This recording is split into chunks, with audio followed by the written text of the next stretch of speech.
opportunity to have an income so that they can contribute meaningfully to the development of our country. Thank you.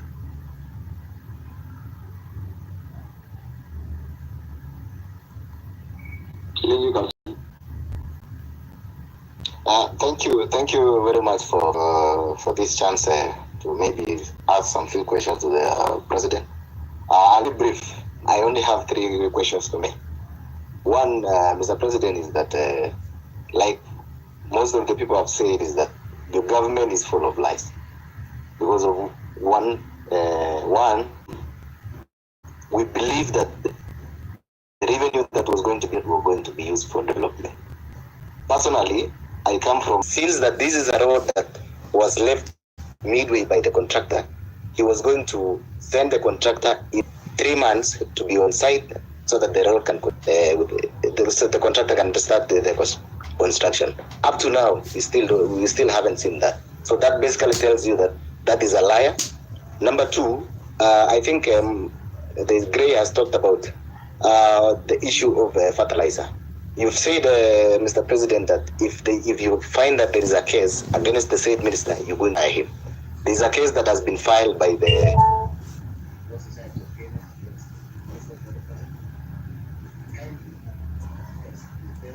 step aside so that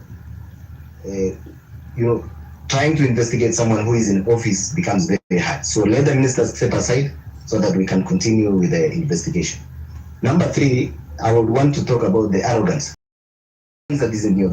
I have had Mr. President say that the issue of Finance Bill 2024 was, I think it was packaged in a way that maybe you should have done it better. Yes, you should have done it better.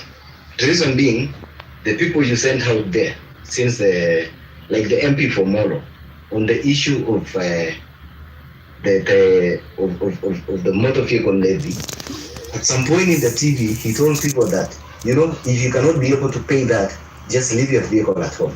That is the arrogance that was being displayed. The leader of majority in parliament, Imani Ishungwa, even went out on a podium, said that, that these are the Gen Zs, they come with the phones, go to KFC, they go, and then they come with an Uber. That is the arrogance that fueled all this anger that you're seeing in people. And then lastly, on the issue of, I come from, generally this region of Wasingishu and maybe Nandi and Wasingishu, there was an issue of the Finland scam that happened. There's a case in court. Parents paid for the money. The case is dragging in court. So actually, what you saw in Elred, I think it's more of, it wasn't even more finance bill. It's the anger that has been building up. It's been building up. So people were really angry because they've paid, people sold their land. Issues are still there. Nobody's talking about. We have a case that is in court. It can drag to 5 years. So what happens with the money that is being lost? That someone was going to go to school tomorrow, or by next year, maybe they would have graduated. So I think those are the issues that I have. I want you to address in regards to the areas that I have mentioned. Thank you.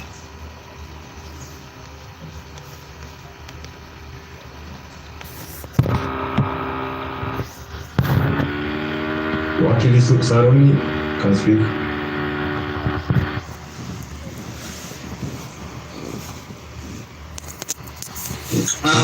Thank you very much, Your Excellency, for this opportunity to address you, and thank you very much, the host, Hussein and Osama. My name is Jesse Saroni, or rather Wakili Saroni. I am the president of University Students. And Your Excellency, I have a few concerns.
campaigning during the campaign, because I actively campaigned during the one hour test, was the 90% of appointments filled different positions, and including a youth advisor to the cabinet. However, Your Excellency, currently we have an advisor to the cabinet on women affairs, but we don't have an advisor to the cabinet on youth affairs. I was concerned whether this would really left out on just a little bit concerned with that.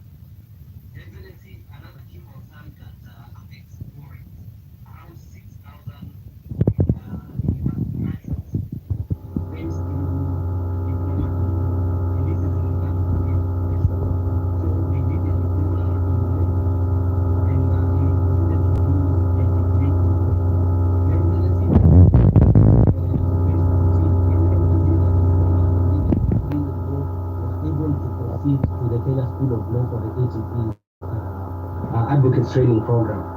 But the laws were changed in 2014, and this affects around 6,000 university students who are working in law firms and getting underpaid. And I am happy to see that the president of LSK, who is very passionate about issues of youth, is also here. Your Excellency, there is an amendment bill